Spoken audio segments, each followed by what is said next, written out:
Maharashtra bulletin, आपला महाराष्ट्र, आपली बातमी.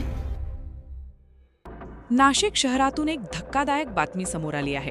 संवेदनशील समजल्या जाणाऱ्या साई मंदिर परिसरात गुन्हेगारीने डोके वर काढले असून भद्रकाली पोलिसांनी केलेल्या कारवाईत गावठी कट्टा आणि जिवंत काडतुसे जप्त करण्यात आली आहेत.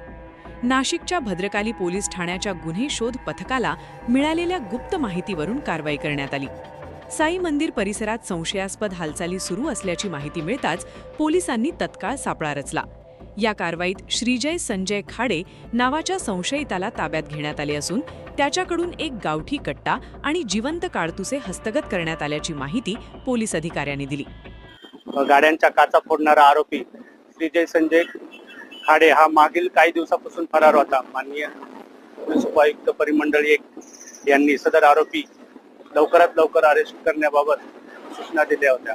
त्याप्रमाणे मागील काही दिवसापासून सदर आरोपीचा शोध घेत असताना सदर आरोपी हा गुन्हा घडल्यापासून इंदोर या ठिकाणी पळून गेले असल्याची, पसार झाले असल्याची बातमी मिळाली होती. त्याप्रमाणे आज रोजी भद्रकाली पोलीस ठाण्याचे गुन्हे शोध पथकातील पोलीस हवालदार कयूम शेख यांना मिळालेल्या कयूम सय्यद यांना मिळालेल्या गोपनीय माहितीच्या अनुषंगाने सदर आरोपी हा शीतळादेवी परिसरात असल्याची माहिती मिळाली होती.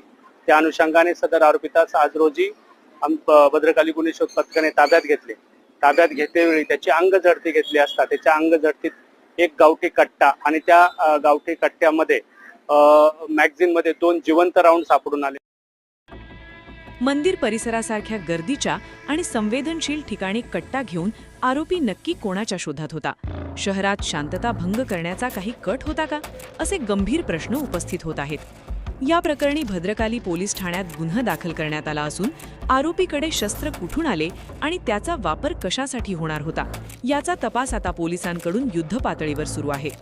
शहरातील बेकायदेशीर शस्त्र बाळगणाऱ्यांवर पोलिसांची वक्रदृष्टी असून अशा समाजकंटकांना सोडले जाणार नाही असा इशारा पोलिसांनी दिलाय.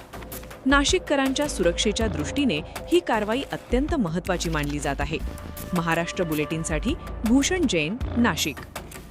महाराष्ट्र बुलेटिन, आपला महाराष्ट्र, आपली बातमी.